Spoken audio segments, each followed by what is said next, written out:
Hey, what's going on guys, TheBrokenMachine here. Today we're going to have a look at the settings in Battlefield 1, see what's best, what FOV you may want to use, and looking at sensitivity too.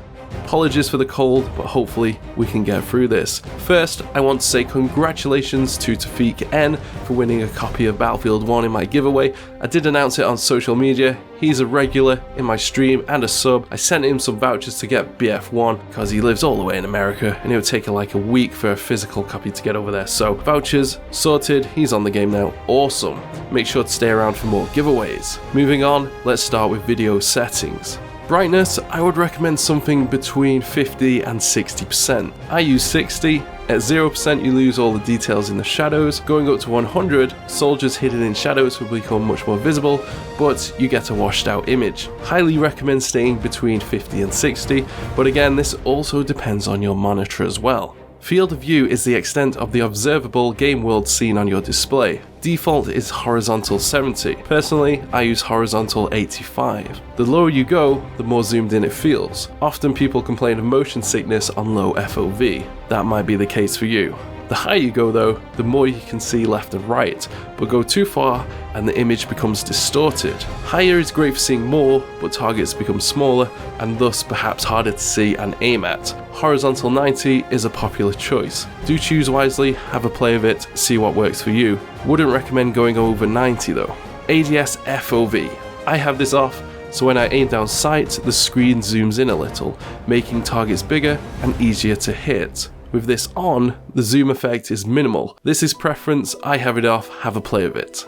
I'd highly recommend setting motion blur to 0. On 100% may smoothen out the game if you're dropping frames, but any motion blur, particularly when turning, could mean you miss out on seeing targets. Recommend turning it off. Weapon depth of field turned on gives a shallow depth of field on your sights. Personally, I find this helps me follow targets easier. There is no right or wrong here, just personal preference. Lastly, if you are colorblind, have a play of these options and see what works best for you. For audio, master on full, turn music off if you find it too distracting. Set surround and sound preset to your system. War tapes is a popular option if you want something a little louder and distorted in places. Personally, I use Astro A40s with a mix amp and have it set to surround and headphones. Set my team speaks my language to on if you want the game to be a little easier in places. What happens here is if a friendly shouts out information, it will come out in your language and you can understand it more easily. I have this off personally. I prefer the authenticity.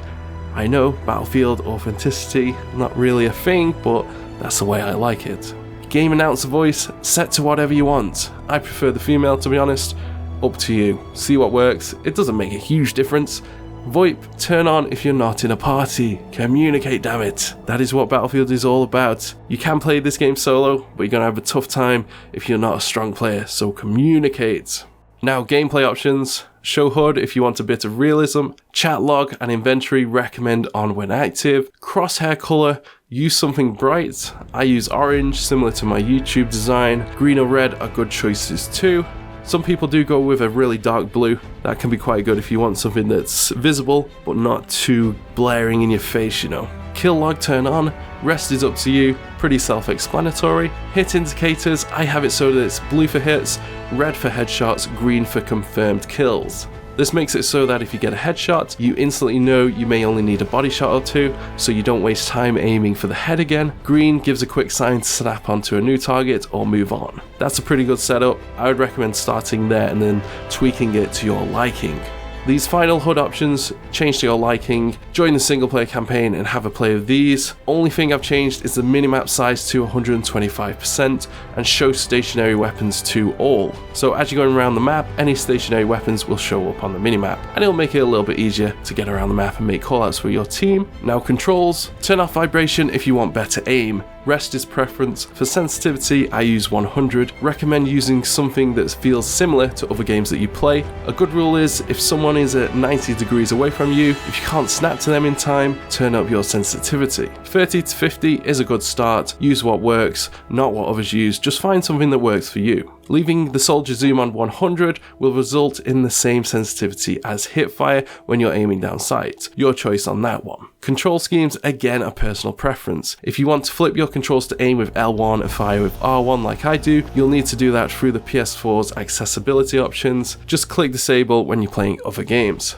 Personally, I have my controls set to crouch and slide with R3 and melee attack with circle. Sliding on these is a great tactic in Battlefield 1, and this setup makes it much easier to do that. Highly recommend it. As for the vehicle controls, try them out in single player or on an empty multiplayer server and find what works for you. There's no real right or wrong here, just have a play of it and see what happens. I personally would recommend leaving the advanced zoom controls on default. Changing this could affect muscle memory. Vehicle aim relative control is personal preference, have a play of it. Do recommend though turning on decouple aiming from turning. With this off, your turret moves when turning the vehicle, which can be very annoying.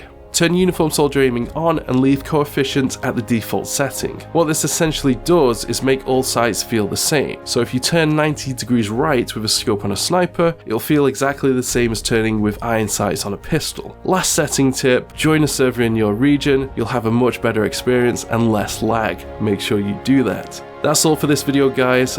Be sure to rate this if you don't mind. Apologies for the cold and dodgy voice. Do stick around for some more tutorials. My name is TheBrokenMachine. Until next time, guys, take it easy.